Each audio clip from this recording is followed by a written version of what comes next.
कर्म, माया और मृत्यु के पार ब्रह्मांड का साक्षात्कार। मित्रों, क्या आपने कभी सोचा है कि मृत्यु के पार क्या होता है?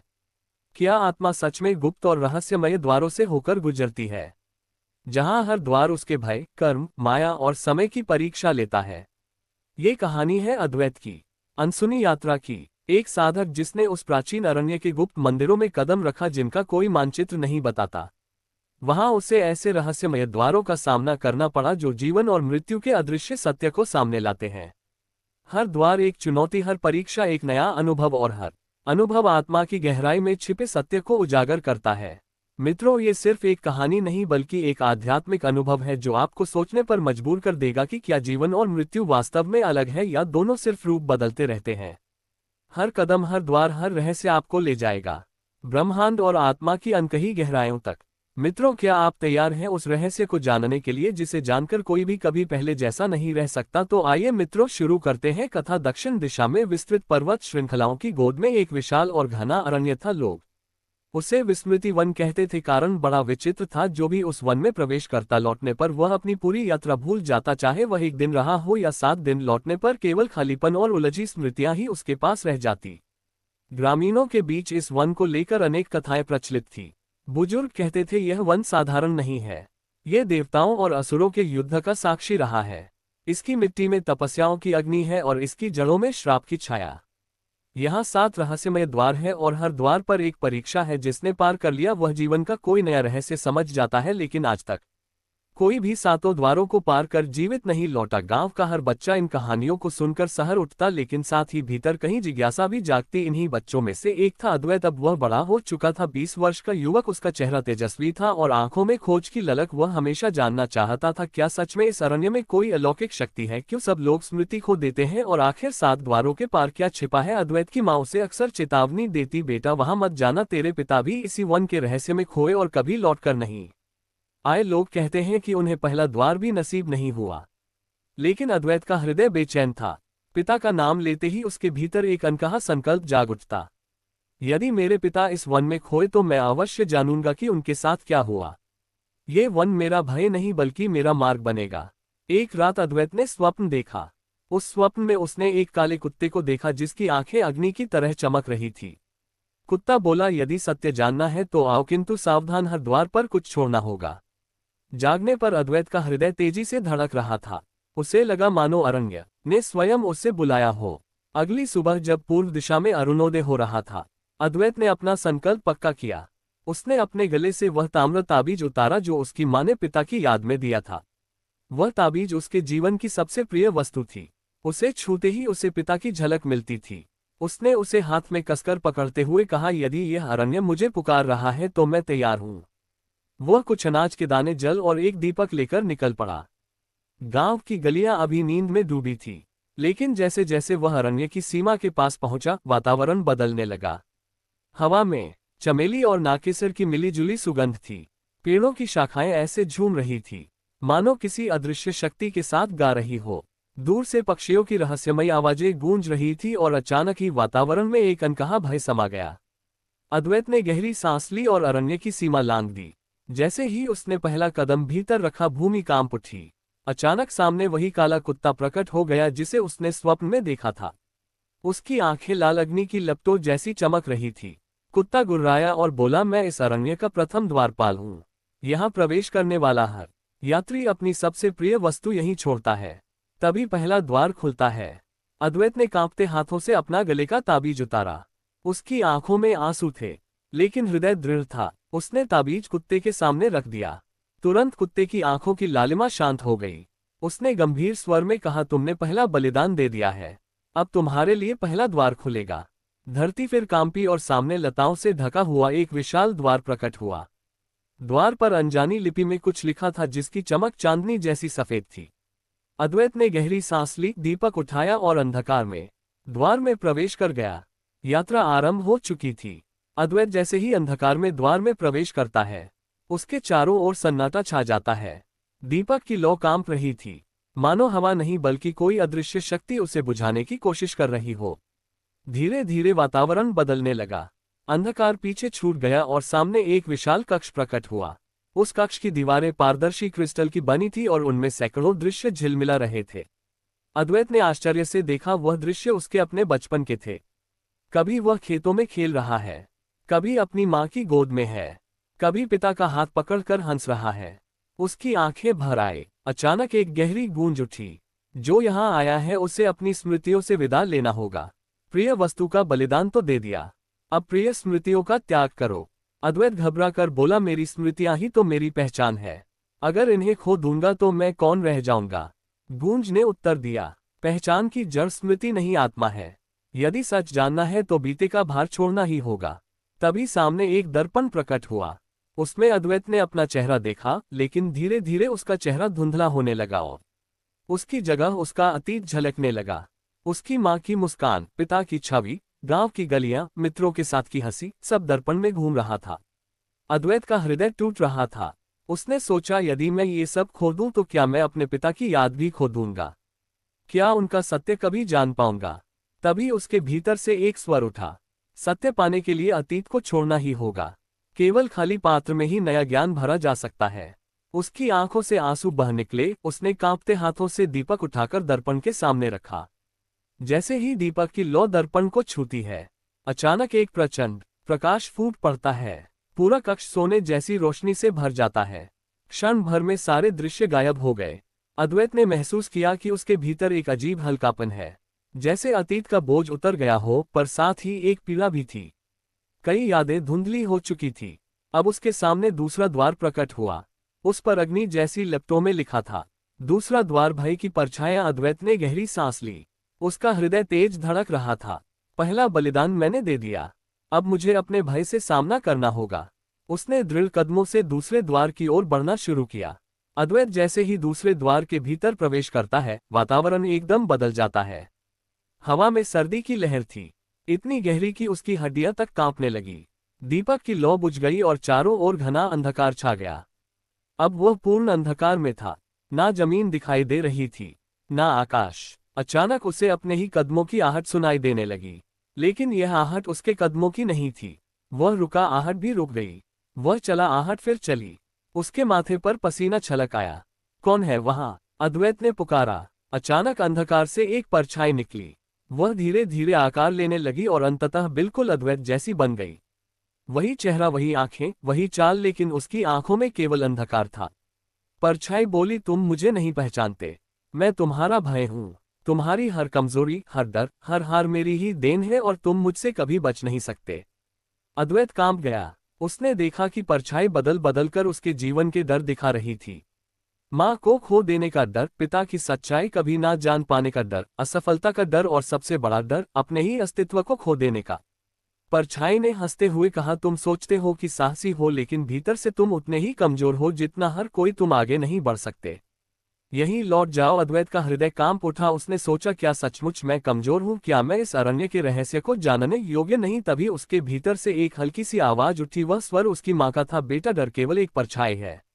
जैसे दीपक जलते ही अंधेरा मिट जाता है, वैसे ही साहस जगते ही भय नष्ट हो जाता है। उसने महसूस किया कि यद्यपि दीपक बुझ चुका है, लेकिन उसके भीतर एक और लौ है, आत्मा की लौ। उसने आंखें बंद की और गहरी सांस लेकर मन ही मन कहा, मैं अपने भय को स्वीकार करता हूँ, लेकिन मैं उससे बंधा नहीं हूँ, मैं उससे बड़ा हूँ। जैसे ही उसने ये कहा, उसकी छाती से एक प्रकाश फूटा। वह प्रकाश इतना प्रचंड था कि परछाई कांपने लगी। परछाई चीख उठी, नहीं, ये संभव नहीं। तुमने मुझे स्वीकार कर लिया, अब मैं तुम्हें रोक नहीं सकती। क्षण भर में परछाई धुएं की तरह विलीन हो गई। अंधकार हट गया और चारों ओर एक उज्जवल मार्ग प्रकट हो गया। उस मार्ग के अंत में तीसरा द्वार चमक रहा था। उस पर नीली आभा से लिखा था, तीसरा द्वार माया का नगर। अद्वैत के होठों पर हल्की मुस्कान आई। मैंने अपने भय को जीत लिया, अब मुझे माया की परीक्षा से गुजरना होगा। उसने दृढ़ कदमों से तीसरे द्वार की ओर प्रस्थान किया। अद्वैत जैसे ही तीसरे द्वार के भीतर पहुंचा, उसकी आंखें चौंधिया गई। जहां अभी तक घना अंधकार और भय का सन्नाटा था, वहीं अब चारों ओर एक अद्भुत प्रकाश और उल्लास छाया हुआ था। वह देखता है कि उसके सामने एक भव्य नगर फैला हुआ है। संगमरमर की सड़कों पर रथ दौड़ रहे हैं।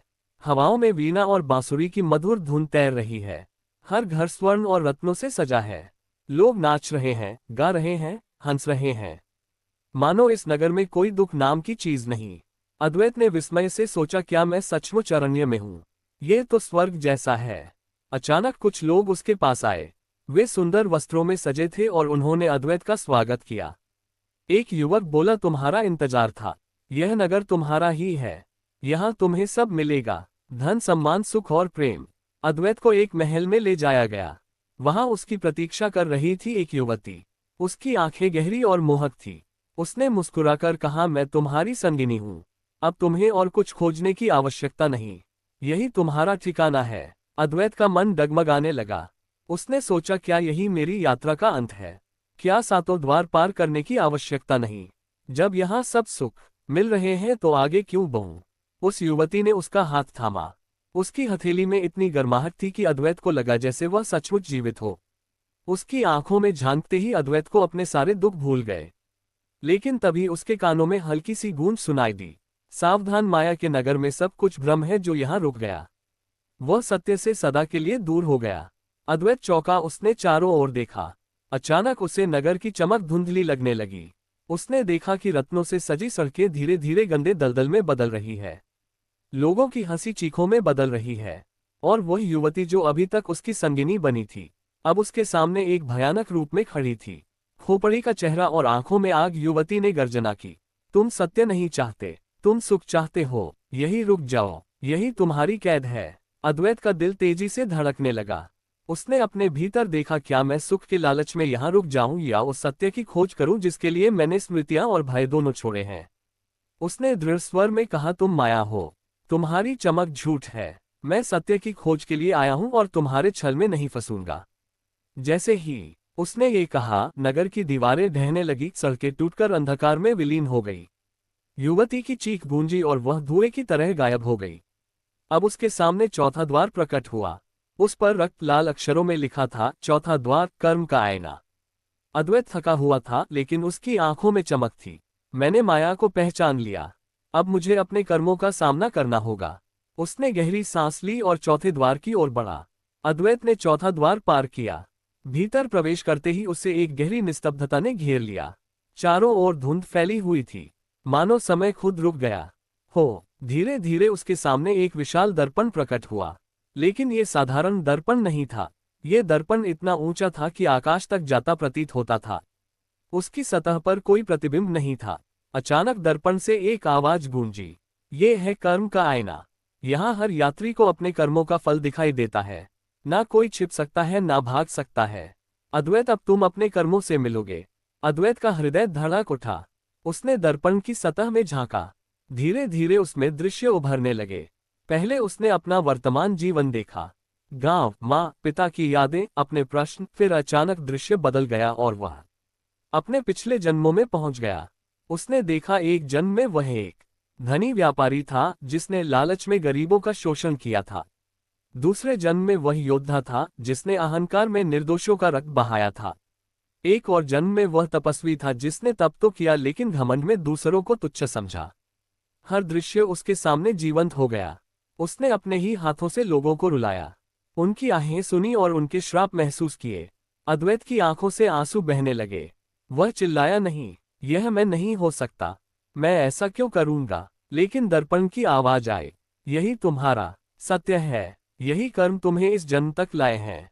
तुम्हारा जीवन उन्हीं अधूरे ऋणों की कड़ी है। अद्वैत जमीन पर गिर पड़ा। उसके भीतर अपराध बोध की आग जल रही थी। क्या मैं आगे बढ़ने योग्य हूँ? इतने पापों का बोझ लेकर कैसे सत्य तक पहुंचूंगा? तभी दर्पण से प्रकाश निकला और उसके सामने वही लोग प्रकट हुए जिन्हें उसने दुख पहुंचाया था। उनकी आंखों में आंसू थे। वे बोले, हमारे साथ अन्याय हुआ था, लेकिन ये जन्म तुम्हें सुधारने का अवसर है। पाप से भागो मत, उसे स्वीकार करो और प्रायश्चित करो, तभी तुम मुक्त हो सकते हो। अद्वैत ने हाथ जोड़कर कहा, मैं अपने हर कर्म को स्वीकार करता हूँ। मैं वचन देता हूँ कि आगे से मेरे कर्म सत्य और करुणा के होंगे। यही मेरा प्रायश्चित है। जैसे ही उसने ये कहा, दर्पण में अग्नि की लपटें उठी। लपटों ने उसके चारों ओर घेरा बनाया और फिर धीरे धीरे शांत हो गई। दर्पण अदृश्य हो गया और उसके सामने एक नया मार्ग खुल गया। उस मार्ग के अंत में पांचवा द्वार चमक रहा था। उस पर समय की लहरों जैसी लिपि में लिखा था, पांचवा द्वार, समय का रहस्य। अद्वैत ने गहरी सांस ली।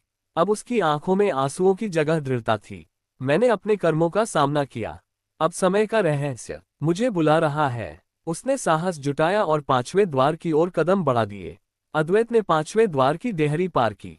भीतर पहुंचते ही उसे ऐसा लगा मानो उसके चारों ओर सब कुछ बदल गया हो। ना कोई भूमि थी ना आकाश, बस एक अनंत शून्य। लेकिन उस शून्य में असंख्य घड़ियां झूल रही थी। कुछ घड़ियां धीमी गति से चल रही थी, मानो एक एक पल को खींच रही हो। कुछ इतनी तेज थी कि उनकी सुइयां देखे बिना ही घूम जाती थी। कुछ घड़ियां एकदम रुकी हुई थी। अचानक उसके सामने एक वृद्ध प्रकट हुआ। उसकी दाढ़ी सफेद थी और आंखें तारों जैसी चमक रही थी। उसने गहरी आवाज में कहा, मैं काल हूं, 5वें द्वार का रक्षक जिसने यहाँ कदम रखा, उसे समय का रहस्य समझना ही होगा। अद्वैत, क्या तुम तैयार हो? अद्वैत ने झुककर प्रणाम किया और बोला, हाँ मैं तैयार हूं, लेकिन समय का रहस्य क्या है? वृद्ध मुस्कुराया और अपनी छड़ी से इशारा किया। तुरंत अद्वैत को लगा कि उसका शरीर किसी अदृश्य धारा में बहने लगा है। वह अचानक अपने ही जीवन के क्षणों को देखने लगा। बचपन में गिरना, पहली बार पढ़ना सीखना, पिता का गुम हो जाना, माँ के आंसू, गांव की गलियां, लेकिन ये सब इतना तेजी से घटित हो रहा था कि उसे लगा मानो उसका पूरा जीवन एक ही क्षण में सिमट गया हो। फिर दृश्य बदला। उसने देखा कि किसी और लोक में युग बीत रहे हैं, राज्य उठ रहे हैं, साम्राज्य ढह रहे हैं, नदियां सूख रही हैं, पर्वत टूट रहे हैं, और यह सब उसके लिए केवल कुछ ही पलों में घट रहा था। वृद्ध बोला, समय किसी के लिए रुकता नहीं, लेकिन समय की चाल हर लोक, हर आत्मा के लिए अलग होती है। कोई एक क्षण में शताब्दी जी लेता है और कोई पूरी जिंदगी में एक क्षण भी नहीं जी पाता। अद्वैत स्तब्ध था। उसने पूछा, तो क्या मैं समय को नियंत्रित कर सकता हूँ? वृद्ध ने गंभीर स्वर में उत्तर दिया, समय को कोई बांध नहीं सकता, लेकिन तुम ये तय कर सकते हो कि तुम समय को कैसे जियोगे। यदि हर क्षण को सजग होकर जिया जाए तो वही क्षण अमर हो जाता है, और यदि अज्ञान में जिया जाए तो पूरा जीवन व्यर्थ हो जाता है। इतना कहकर वृद्ध ने हाथ उठाया। तुरंत एक विशाल रेत घड़ी उसके सामने प्रकट हुई। उसमें सुनहरी रेत धीरे धीरे गिर रही थी। वृद्ध बोला, ये तुम्हारी यात्रा की रेत घड़ी है। इसमें जितनी रेत बची है उतना ही समय तुम्हारे पास है। तुम्हें तय करना है कि इसे कैसे उपयोग करना है। अद्वैत ने रेत घड़ी को हाथ में लिया। उसका मन कांप उठा। उसे लगा मानो ये केवल उसकी यात्रा ही नहीं बल्कि उसका पूरा जीवन है। उसने मन ही मन प्रणाम किया और कहा, मैं वचन देता हूं कि अपने हर क्षण को सत्य और करुणा के मार्ग में लगाऊंगा। यही मेरे समय का उपयोग होगा। रेत घड़ी चमक उठी और प्रकाश की धारा में बदलकर विलीन हो गई। वृद्ध काल मुस्कुराए और बोले, तुमने समय का रहस्य समझ लिया है। अब तुम्हारे लिए अगला द्वार खुलेगा। धुंध हट गई और उसके सामने छठा द्वार प्रकट हुआ। उस पर गहरे काले अक्षरों में लिखा था, छठा द्वार, मृत्यु का साक्षात्कार। अद्वैत की सांस सटक गई। उसने सोचा, अब तक मैंने स्मृतियां छोड़ी, भय जीता, माया पहचानी और कर्मों का सामना किया। समय का रहस्य समझा, लेकिन मृत्यु से सामना करना, क्या मैं इसके लिए तैयार हूं? उसका हृदय धड़क रहा था, लेकिन उसकी आंखों में दृढ़ता थी। वह आगे बढ़ा और छठे द्वार की ओर कदम रखा। अद्वैत ने जैसे ही छठे द्वार की देहरी पार की, उसकी रीढ़ में एक सिहरन दौड़ गई। भीतर प्रवेश करते ही चारों ओर गहरा अंधकार फैल गया। ना कोई दीपक था, ना कोई तारा, मानो समूची सृष्टि ने अपनी सांस रोक ली हो। धीरे धीरे उसके चारों ओर धुंध उठने लगी। उस धुंध से छाया बनने लगी। कुछ अधूरी आकृतियां, कुछ चेहरों के धुंधले निशान, कुछ हड्डियों की रेखाएं। वह कांप उठा। तभी एक गंभीर स्वर गूंजा, अद्वैत, यह मृत्यु का लोक है। जिसने यहाँ कदम रखा उसे मृत्यु का सामना करना ही होगा।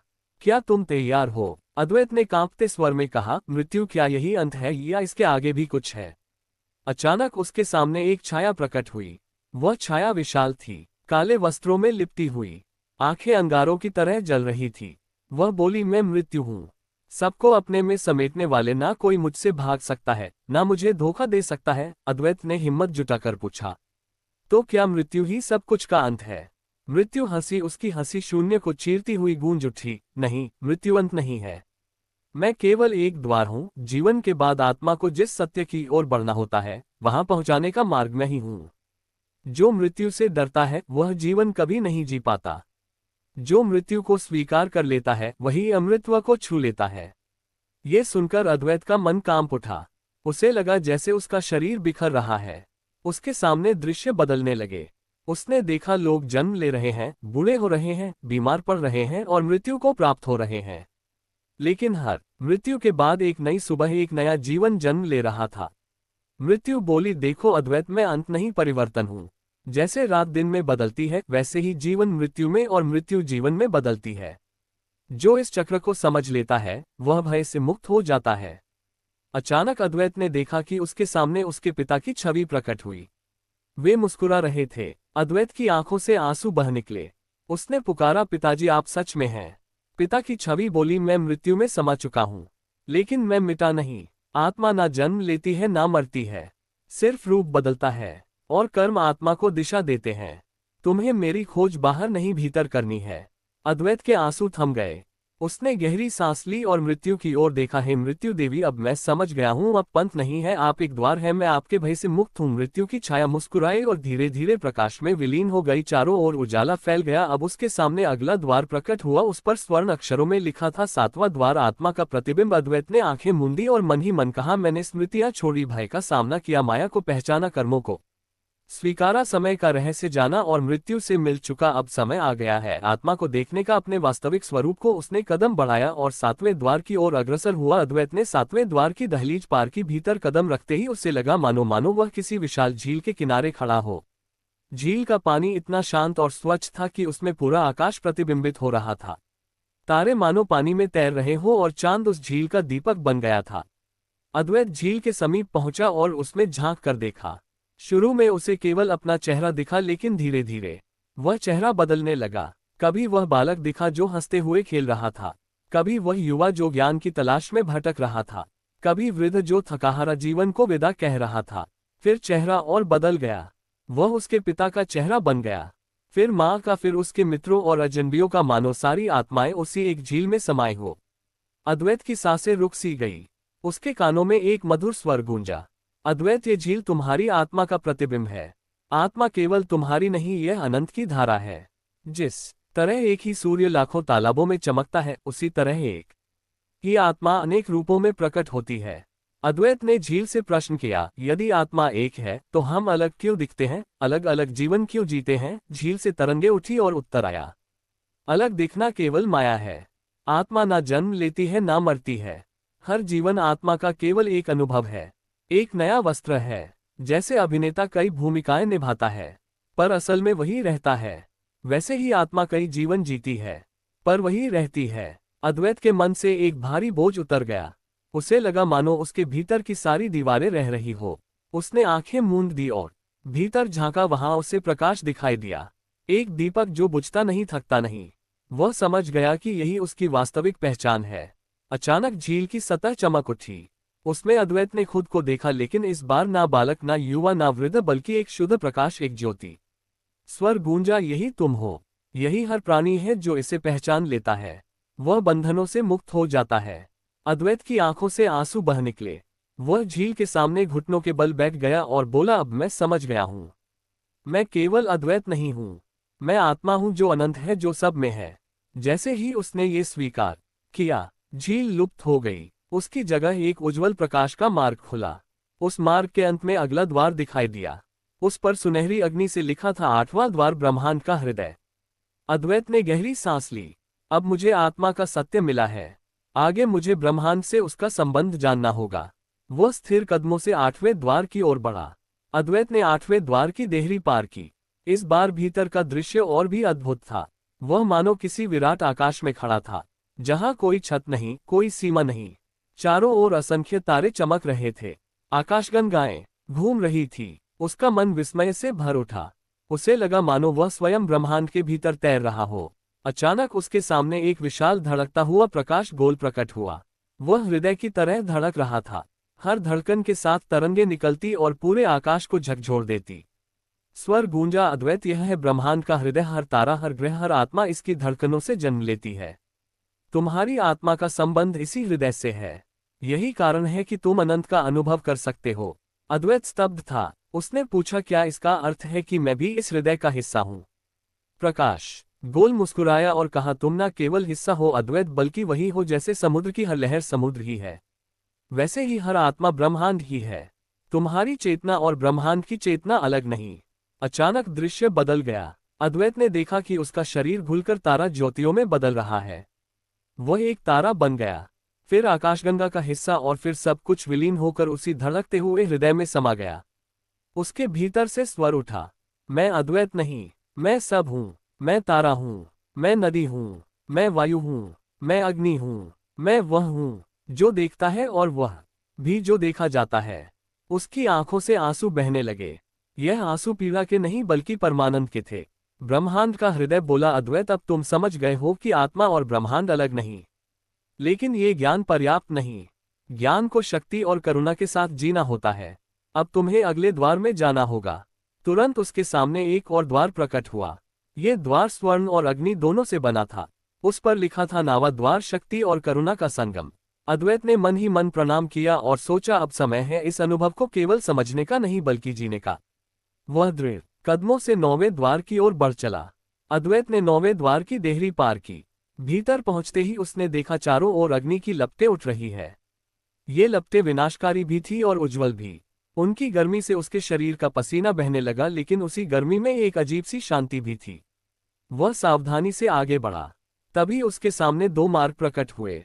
एक मार्ग पर विशालकाय योद्धा खड़े थे, जिनके हाथों में तलवारें और गदा थी। उनके चेहरे पर गर्व और क्रोध झलक रहा था। दूसरे मार्ग पर साधु संत बैठे थे। उनके हाथ खाली थे, लेकिन उनकी आंखों से ऐसी करुणा झलक रही थी कि देखकर ही अद्वैत का मन पिघल गया। अचानक एक स्वर गूंजा, अद्वैत, ये शक्ति और करुणा का द्वार है। शक्ति के बिना करुणा अधूरी है, और करुणा के बिना शक्ति विनाशकारी। तुम्हें चुनना है। किस मार्ग पर चलोगे? अद्वैत उलझन में पड़ गया। उसने सोचा, यदि मैं योद्धाओं का मार्ग चुनूं तो मेरे पास अपार बल होगा, लेकिन क्या बिना करुणा के शक्ति का उपयोग सही होगा? और यदि मैं साधुओं का मार्ग चुनूं तो मेरी आत्मा शुद्ध होगी, लेकिन क्या बिना शक्ति के मैं किसी की रक्षा कर पाऊंगा? तभी उसके भीतर से स्मृति उठी अपने गांव की, जहां एक बार डाकुओं ने हमला किया था। उसके पिता ने साहस से उनका सामना किया, लेकिन साथ ही निर्दोषों को बचाने के लिए करुणा भी दिखाए। उसी दिन अद्वैत ने पहली बार सीखा था कि बल और दया साथ साथ चल सकते हैं। अद्वैत ने दृढ़ता से कहा, मैं किसी एक मार्ग को नहीं चुनूंगा। मैं शक्ति और करुणा दोनों को अपनाऊंगा, क्योंकि शक्ति करुणा की रक्षा करती है और करुणा शक्ति को दिव्यता देती है। जैसे ही उसने ये कहा, दोनों मार्ग एक हो गए। योद्धाओं और साधुओं की आकृतियां मिलकर एक तेजस्वी रूप में बदल गई। उस रूप के एक हाथ में शस्त्र था और दूसरे हाथ में कमल। उसने मुस्कुराकर कहा, अद्वैत, तुमने सही चुना। अब तुमने जान लिया है कि शक्ति और करुणा का संगम ही सच्चा धर्म है। अब तुम आगे बढ़ सकते हो। तुरंत अगला द्वार प्रकट हुआ। उस पर उज्ज्वल रत्नों से लिखा था, 10वां द्वार, आत्मज्ञान की पूर्णता। अद्वैत के हृदय में एक अजीब सी शांति उतर आई। उसे लगा कि अब वह अपनी यात्रा के अंतिम रहस्यों के निकट पहुंच रहा है। उसने गहरी सांस ली और 10वें द्वार की देहरी पार की।